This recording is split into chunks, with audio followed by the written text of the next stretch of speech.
오늘 들려드릴 이야기는 정말 특별합니다. 한 가족의 유산 상속을 둘러싼 이야기인데요. 처음에는 이해할 수 없었던 아버지의 결정이 5년이 지난 후에야 그 진짜 의미가 밝혀지는 충격적이면서도 감동적인 사연입니다. 여러분, 영상 시작하기 전에 부탁 하나 드릴게요. 이 채널이 더 많은 분들께 좋은 이야기를 전할 수 있도록 구독 버튼과 좋아요 버튼을 꾹 눌러주세요. 알림 설정까지 해두시면 새로운 영상을 가장 먼저 받아보실 수 있습니다. 그럼 지금부터 이 놀라운 이야기 속으로 함께 들어가 보시죠. 주인공 민지 씨는 결혼한 지 10년째 되는 평범한 주부입니다. 남편은 중견기업에 다니고 시댁은 제법 여유가 있는 편이었죠. 시아버지는 사업으로 성공하신 분이었고 시어머니는 자상하고 따뜻한 분이셨습니다.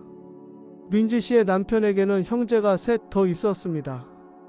첫째 형님, 남편인 둘째, 셋째 동생, 그리고 막내 시누이.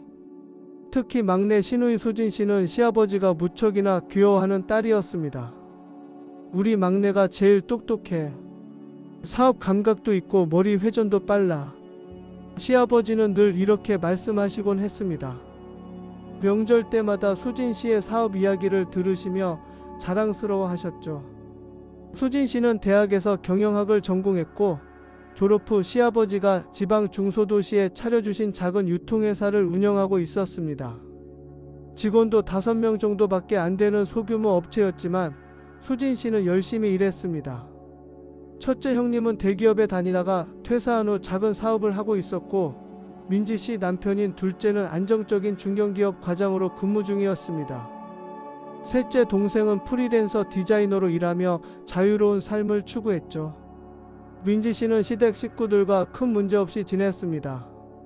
시어머니는 며느리들에게 간섭하지 않는 편이었고 시누이인 수진 씨도 지방에 있어서 자주 보지는 않았지만 연락은 꾸준히 하는 사이였습니다. 명절에 모이면 화기애애했고 시아버지는 자식들과 손주들을 보며 흐뭇해하셨죠. 시아버지는 사업으로 성공하신 분답게 자식들에게 늘 이런 말씀을 하셨습니다. 인생은 마라톤이야. 빨리 가는 것보다 끝까지 가는 게 중요해. 평범하고 행복한 대가족이었습니다. 누구도 앞으로 벌어질 일을 예상하지 못했죠. 그러던 어느 가을날 새벽, 민지 씨는 남편의 다급한 전화벨 소리에 잠에서 깼습니다. 시아버지가 심장마비로 급사하신 겁니다. 전날 저녁까지만 해도 괜찮으셨는데 새벽에 갑자기 쓰러지셨다고 했습니다. 119가 왔을 때는 이미 늦은 상태였죠. 70대 중반의 나이였지만 평소 건강검진도 잘 받으시고 운동도 하셨기에 가족 모두가 큰 충격에 빠졌습니다. 어머니, 정말 갑자기. 저희도 믿기지가 않아요. 민지 씨는 시어머니를 부축하며 눈물을 흘렸습니다. 시어머니는 넋을 잃은 채 남편의 영정 사진만 바라보고 계셨습니다. 장례는 3일장으로 조용히 치러졌습니다. 시아버지의 사업 관계자들과 지인들이 많이 찾아왔고 형제들은 문상객을 맞으며 정신없는 시간을 보냈습니다. 수진 씨는 지방에서 올라와 장례 기간 내내 시어머니 곁을 지켰습니다. 평소보다 더 조용했고 혼자 눈물을 흘리는 모습이 자주 보였죠. 장례를 치르고 49제가 끝난 후 시어머니가 자식들을 불러 모았습니다. 아버님께서 생전에 유언장을 작성해 두셨다고 하는구나. 변호사 선생님이 오셔서 공개하신다고 하니 다 같이 들어보자. 유언장을 공개하는 자리였습니다. 거실에 모인 형제들, 첫째 형님 내외 민지 씨 부부, 셋째 동생 내외, 그리고 수진 씨까지. 시어머니가 상석에 앉으시고 시아버지와 오랫동안 일해온 변호사가 서류 가방을 열었습니다. 민지 씨는 남편 옆에 앉아 긴장한 채로 숨을 고르고 있었습니다. 솔직히 말하면 재산 분배가 어떻게 될지 궁금하기도 했습니다. 시아버지가 사업으로 이룬 재산이 적지 않다는 것은 다들 알고 있었으니까요. 남편은 둘째였고 형제 중에서도 가장 성실하게 직장 생활을 해왔습니다. 시아버지도 둘째가 제일 믿음직하다고 자주 말씀하셨죠. 하지만 유언장의 내용은 예상과 완전히 달랐습니다. 변호사가 차분한 목소리로 읽어 내려가기 시작했습니다. 첫째 아들 김진우에게는 서울 강남구 소재 상가 건물 1동과 현금 5억 원을 상속한다. 둘째 아들 김진혁에게는 부산 해운대구 소재 오피스텔 건물 1동과 현금 3억 원을 상속한다. 셋째 아들 김진수에게는 대전 유성구 소재 상가 건물 1동과 현금 4억 원을 상속한다. 여기까지는 모두가 고개를 끄덕였습니다. 합리적인 분배처럼 보였으니까요. 그런데 변호사의 목소리가 멈췄습니다. 모두가 다음 내용을 기다렸죠. 막내딸 수진 씨에 대한 내용을 말입니다. 하지만 변호사는 서류를 덮었습니다. 이상입니다. 예? 그게 다예요? 첫째 형님이 당황한 목소리로 물었습니다. 이게 무슨 일이야? 수진이는요? 첫째 형님이 다시 물었습니다. 셋째 동생도 당황한 표정으로 변호사를 바라봤죠. 민지 씨는 수진 씨를 슬쩍 쳐다봤습니다. 수진 씨는 창밖을 바라보고 있었습니다. 표정을 읽을 수가 없었습니다. 가장 사랑받던 막내딸에게 단 한 푼도 남기지 않다니 도저히 이해할 수 없는 일이었습니다. 평소 시아버지가 수진 씨를 얼마나 아끼셨는데요. 변호사는 담담하게 설명했습니다. 고인께서 명확히 지시하신 내용입니다. 유언장 작성 당시 제가 여러 차례 확인을 드렸습니다만 고인께서는 이대로 하시겠다고 분명히 말씀하셨습니다. 수진 씨에 대한 언급은 유언장 어디에도 없습니다. 그 순간 거실에 공기가 얼어붙었습니다. 변호사님, 이건 좀 형식적인 실수나 누락이 아닐까요? 둘째 민지의 남편이 조심스럽게 물었습니다. 아닙니다.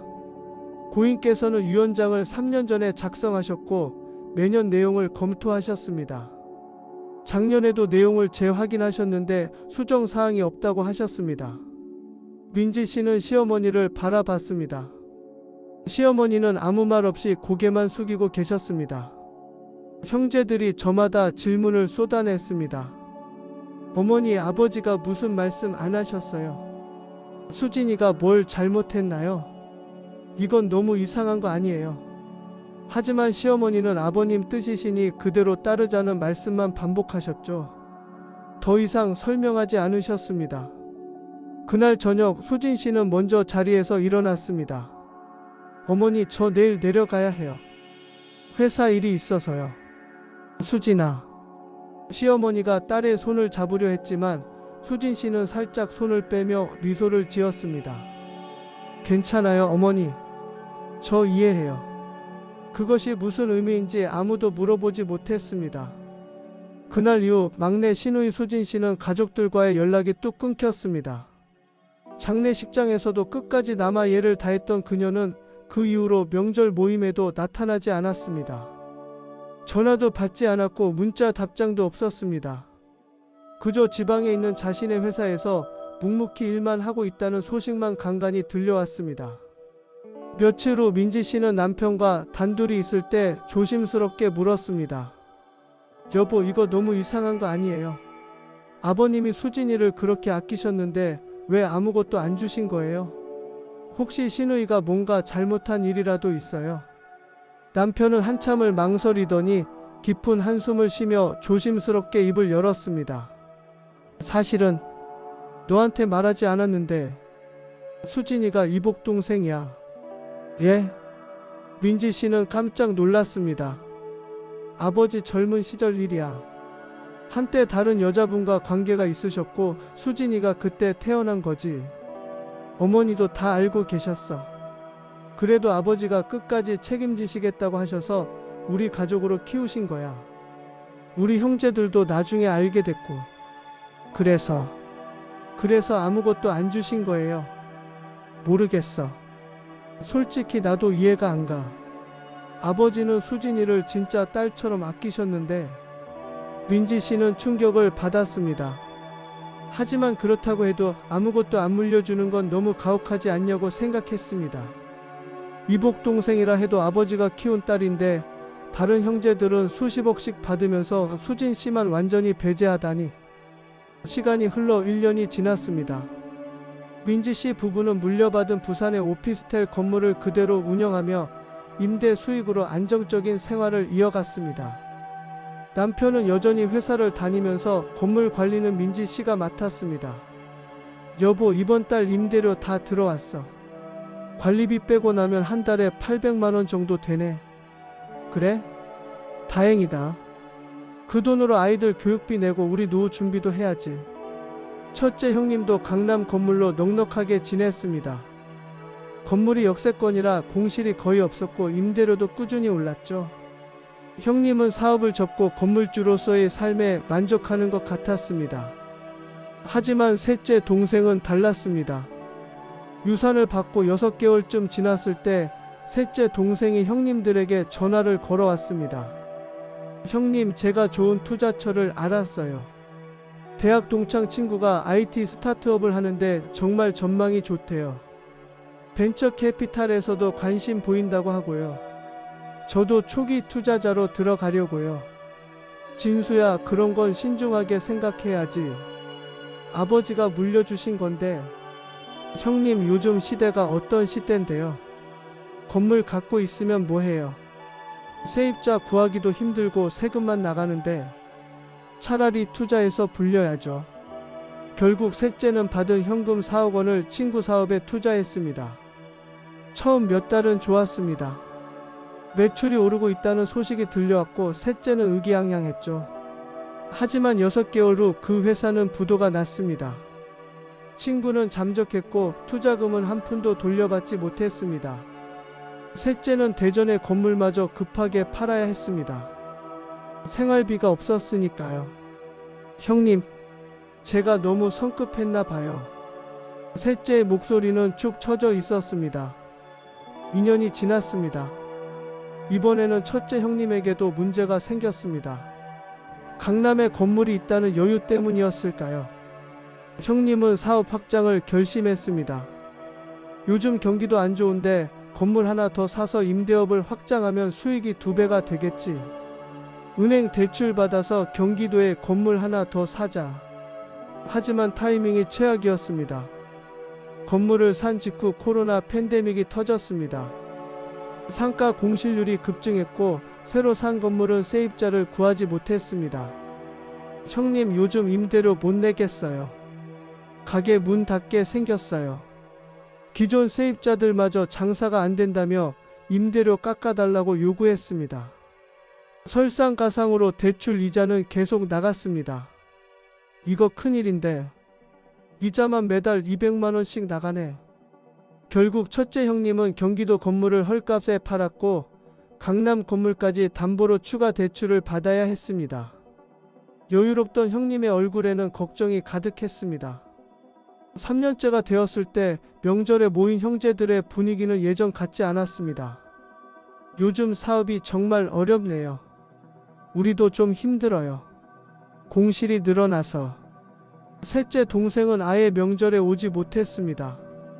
생활비를 벌기 위해 알바를 뛰느라 시간이 없다고 했습니다. 반면 수진 씨는 여전히 명절에도 얼굴을 보이지 않았습니다.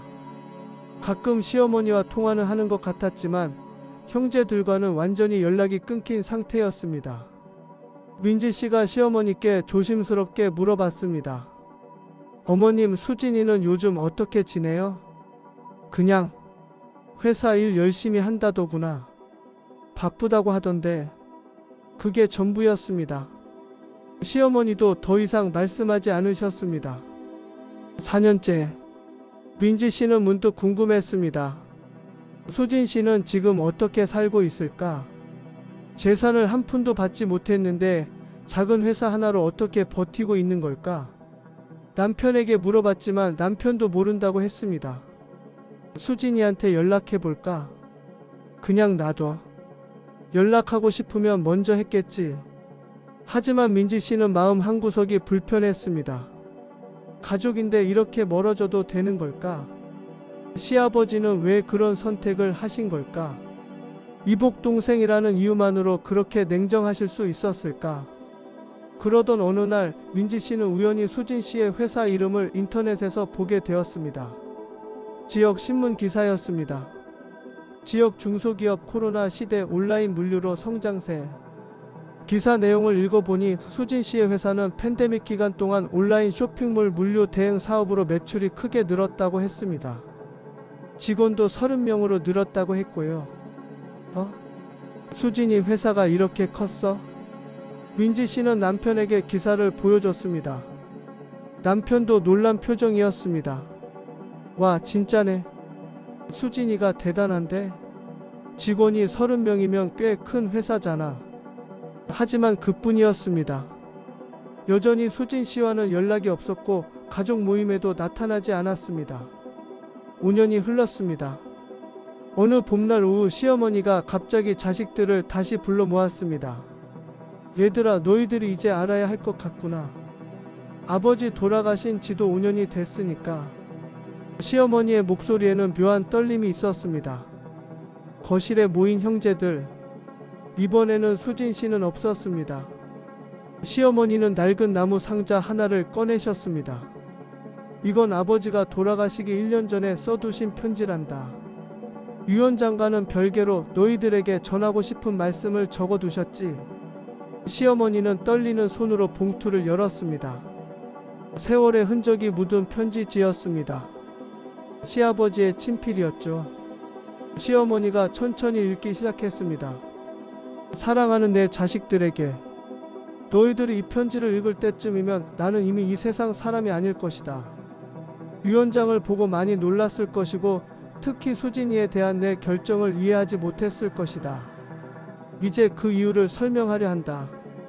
나는 너희 네 남매를 모두 사랑한다. 하지만 사랑하는 방식은 각자 달라야 한다는 것을 뒤늦게 깨달았다. 같은 방식으로 사랑하는 것이 공평한 것이 아니라 각자에게 맞는 방식으로 사랑하는 것이 진짜 공평이더구나. 첫째, 진우야. 너는 안정을 추구하는 성격이다. 무엇보다는 확실한 것을 좋아하지. 그래서 너에게는 강남에 건물을 줬다. 가만히 있어도 임대료가 나오는 안정적인 자산 말이다. 하지만 아들아, 욕심을 부리지 마라. 지킬 수 있는 만큼만 가져라. 더 크게 벌려다가 모든 걸 잃을 수 있다. 둘째, 진혁아. 너는 가장 성실하고 꾸준한 아이다. 회사 생활을 성실히 하면서도 부업으로 무언가를 할 수 있는 아이지. 그래서 부산에 오피스텔을 줬다. 관리만 잘하면 꾸준한 수익이 나올 것이다. 너에게는 그런 안정적인 수입원이 맞다. 셋째, 진수야. 너는 열정적이지만 판단력이 부족하다. 친구 말만 믿고 덜컥덜컥 결정하는 성격이지. 솔직히 말하면 내가 받은 돈과 건물을 잘못 쓸 것이라는 걸 안다. 하지만 그것도 배움이다. 넘어져 봐야 다시 일어서는 법을 배운다. 아빠가 보기엔 너는 넘어져야 정신을 차릴 아이다. 미안하지만 그게 너를 키우는 방법이라고 생각한다. 그리고 막내 수진아. 수진이는 정말 미안하구나. 내가 이 편지를 직접 보진 않겠지만 아빠 마음을 너만은 이해해 줄 거라 믿는다. 수진아, 너는 내 딸이다. 비록 내 오빠들과 엄마가 다르지만 내게는 소중한 딸이다. 하지만 바로 그 때문에 너에게는 다른 방식의 사랑이 필요했다. 만약 내가 너에게도 큰 재산을 물려준다면 너는 어떻게 될까? 형제들 사이에서 평생 눈치를 보며 살 것이다. 이복자식이 재산까지 나눠 가졌다는 소리를 들을 것이다. 명절마다 모일 때마다 불편할 것이다. 내가 아무리 당당해도 마음 한구석은 늘 불편할 거야. 하지만 아빠가 너에게 아무것도 주지 않으면 너는 자유로워진다. 형제들의 재산과 아무 상관없는 사람이 되는 것이다. 내가 번 것은 온전히 내 것이고 누구 눈치도 볼 필요가 없다. 그리고 아빠는 안다. 너는 스스로 일어설 수 있는 아이라는 것을. 수진아, 너에게는 진짜 사업가의 DNA가 있다. 아빠를 닮았어. 아빠가 맨주먹으로 사업을 시작했던 것처럼 너도 할 수 있다. 아니, 아빠보다 더 잘할 거야. 아빠가 너에게 준 것은 작은 회사 하나와 실패를 두려워하지 않는 배짱이다. 그리고 가장 중요한 것, 형제들 재산을 바라보지 않아도 되는 독립심이다. 5년쯤 지나면 내가 형제들 중 가장 성공해 있을 거라고 아빠는 확신한다. 그때 형제들이 깨달을 것이다. 아빠가 왜 그런 선택을 했는지. 재산은 때로 독이 된다. 하지만 스스로 일군 성공은 영원히 내 것이다. 수진아, 아빠를 원망하지 마라. 이것이 아빠가 너를 사랑하는 방식이란다. 그리고 형제들아, 나중에 수진이가 성공하면 부러워하지 말고 축하해줘라. 그 아이는 아무것도 받지 않고 스스로 일궈낸 것이니까. 아빠는 너희 모두를 사랑한다. 각자 다른 방식으로 하지만 똑같이 깊이 건강하게 잘 살아라. 아빠가. 편지를 읽는 시어머니의 목소리는 끝까지 떨렸고 마지막에는 눈물이 흘러내렸습니다. 거실에는 한동안 침묵만 흘렀습니다. 민지 씨는 그제야 모든 것을 이해했습니다. 첫째 형님도 셋째 동생도 모두 고개를 숙이고 있었습니다. 시아버지는 미리 다 알고 계셨던 겁니다. 첫째가 욕심을 부릴 것도, 셋째가 돈을 잘못 쓸 것도, 그리고 수진 씨가 스스로 성공할 것도. 편지를 읽은 후 형제들은 한동안 아무 말도 하지 못했습니다. 첫째 형님이 먼저 입을 열었습니다. 아버지 말씀이 다 맞았어. 나는 욕심을 부렸고 큰 손해를 봤어. 아버지가 주신 강남 건물만 지켰어도 충분했는데. 셋째 동생도 고개를 끄덕였습니다. 저도요. 친구 말만 믿고 투자했다가 다 날렸어요. 정말 바보같이. 민지 씨의 남편도 조용히 말했습니다. 우리는 그나마 아버지가 주신 걸 그대로 지키고 있어요. 욕심 안 부리고 성실하게. 그날 저녁 첫째 형님이 수진 씨에게 전화를 걸었습니다. 한참을 신호음만 울리다가 수진 씨가 전화를 받았습니다. 여보세요. 수진아, 나 큰 오빠야. 오빠? 5년 만에 통화였습니다. 수진아, 오늘 어머니가 아버지 편지를 읽어주셨어. 우리가 몰라서 미안했다. 수진 씨는 한동안 아무 말이 없었습니다. 그러다 조용히 말했습니다. 오빠, 저는 괜찮아요. 오히려 감사해요.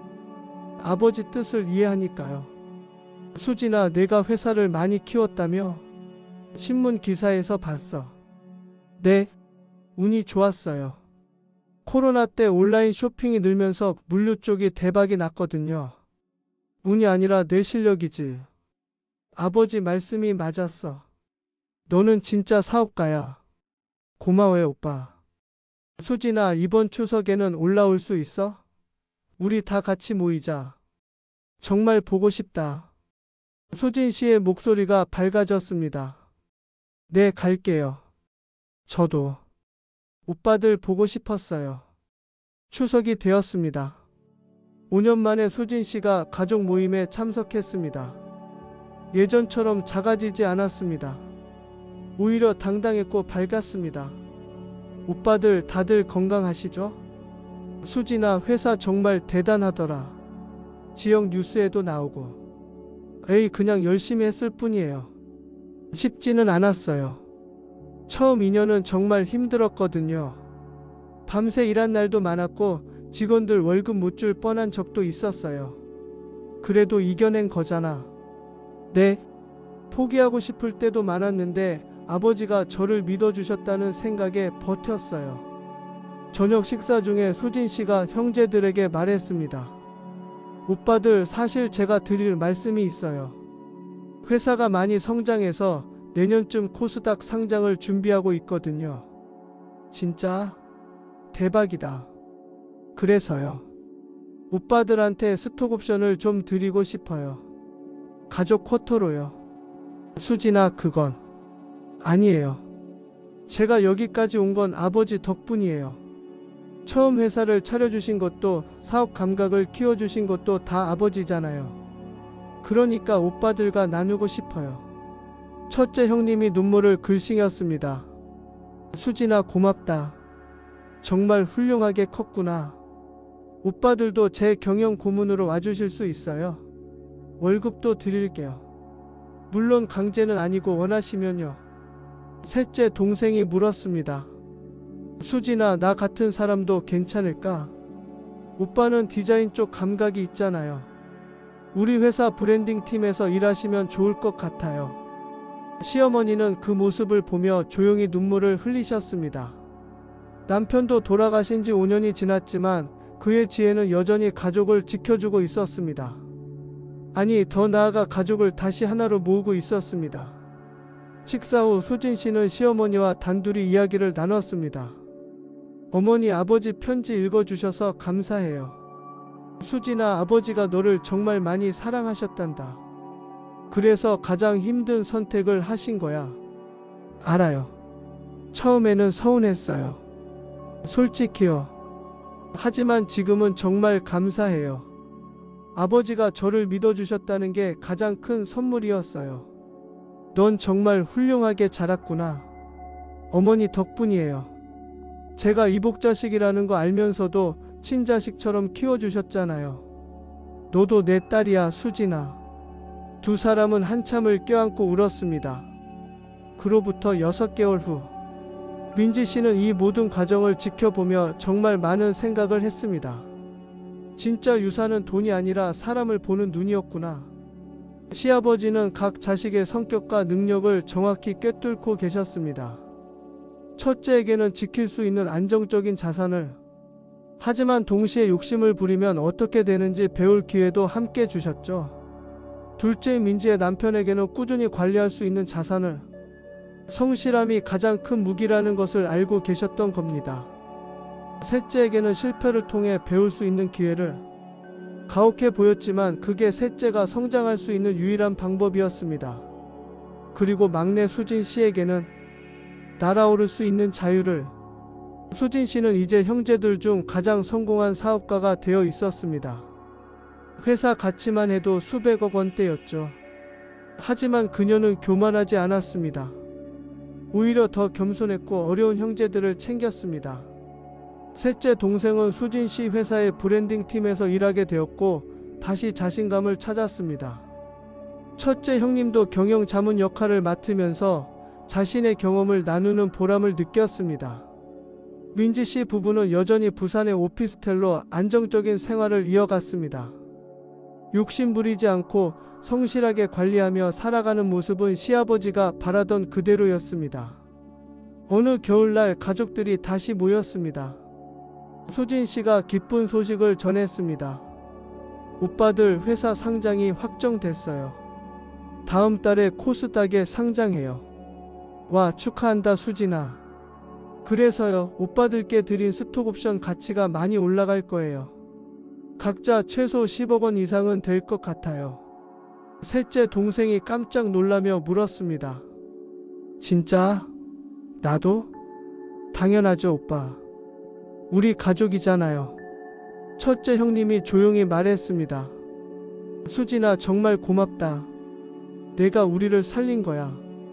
아니에요, 오빠. 아버지가 우리를 살린 거예요. 각자에게 맞는 방식으로요. 모두가 고개를 끄덕였습니다. 그로부터 1년 후, 수진 씨의 회사는 성공적으로 상장되었고 주가도 안정적으로 유지되었습니다. 형제들은 수진 씨가 준 스톡 옵션으로 각자 새로운 출발을 할 수 있었습니다. 셋째는 빚을 갚고 새 집을 마련했고 첫째는 대출을 상환하고 여유를 되찾았습니다. 민지 씨네 가족도 여전히 부산의 오피스텔로 안정적인 수입을 얻고 있었습니다. 크게 부자가 되진 않았지만 행복했습니다. 욕심내지 않고 주어진 것에 감사하며 사는 삶이 얼마나 귀한지 깨달았으니까요. 어느 맑은 가을날 온 가족이 모여 시아버지 산소를 찾았습니다. 묘비 앞에서 수진 씨가 말했습니다. 아버지, 이제 정말 알 것 같아요. 왜 저한테 아무것도 안 주셨는지. 아버지는 제게 가장 큰 것을 주셨어요. 제 힘으로 살아가는 법, 그리고 당당할 수 있는 자유를요. 첫째 형님도 덧붙였습니다. 아버지, 저도 깨달았습니다. 욕심을 부리면 안 된다는 것, 지킬 수 있는 만큼만 가져야 한다는 것을요. 셋째 동생도 말했습니다. 아버지, 저도 배웠어요. 실패를 통해서요. 이제는 신중하게 판단할 수 있게 됐어요. 민지 씨도 마음속으로 시아버지께 말했습니다. 아버님, 이제 알겠어요. 진정한 유산은 돈이 아니라 사람을 키우는 지혜였다는 것을요. 그리고 각자에게 맞는 사랑을 주는 것이 진짜 공평이라는 것도요. 시어머니는 조용히 남편의 묘비를 쓰다듬으며 중얼거렸습니다. 여보, 당신이 옳았어요. 아이들 모두 잘 자랐어요. 당신 계획대로요. 그날 저녁 가족들은 오랜만에 함께 저녁 식사를 했습니다. 예전처럼 화기애애한 분위기였지만 뭔가 달랐습니다. 모두가 더 성숙해졌고 서로를 더 이해하게 되었습니다. 수진 씨가 웃으며 말했습니다. 오빠들, 우리 이제 진짜 가족 같지 않아요? 무슨 소리야, 원래 가족이었지. 아니에요. 전에는 가족이니까였다면 이제는 가족이라서 좋은 거잖아요. 모두가 웃었습니다. 민지 씨는 그 모습을 보며 생각했습니다. 시아버지의 유산은 건물도 현금도 아니었습니다. 진짜 유산은 각자가 스스로 설 수 있는 힘이었고 서로를 이해하고 돕는 진짜 가족이 되는 법이었습니다. 여러분은 이 이야기를 어떻게 보시나요? 때로는 아무것도 주지 않는 것이 가장 큰 선물이 될 수 있습니다. 특히 그 사람이 스스로 일어설 수 있는 능력이 있을 때는요. 수진 씨의 아버지는 딸을 가장 사랑했기에 가장 가혹해 보이는 선택을 했습니다. 하지만 그것이야말로 딸이 진정으로 독립하고 형제들 사이에서 당당해질 수 있는 유일한 방법이었습니다. 재산을 물려주는 것은 쉽습니다. 통장에 숫자를 옮기면 되니까요. 하지만 그 사람이 진정으로 필요한 것이 무엇인지 보는 것, 그리고 그에 맞는 유산을 남기는 것은 매우 어려운 일입니다. 시아버지는 각 자식의 성격과 미래를 내다보고 그들에게 필요한 것을 정확히 주셨습니다. 안정이 필요한 아이에게는 안정을, 성실함이 무기인 아이에게는 꾸준함을, 배움이 필요한 아이에게는 실패의 기회를, 그리고 날개가 필요한 아이에게는 자유를.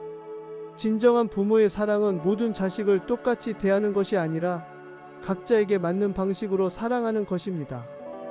그리고 진정한 유산은 돈이 아니라 그 사람이 스스로 살아갈 수 있는 힘을 길러주는 것입니다. 여러분의 생각은 어떠신가요? 댓글로 의견을 나눠주세요. 이 이야기가 여러분께 작은 울림을 주었기를 바랍니다. 시청해주셔서 감사합니다. 구독과 좋아요, 알림 설정까지 잊지 마시고요. 다음 영상에서 더 좋은 이야기로 찾아뵙겠습니다. 감사합니다.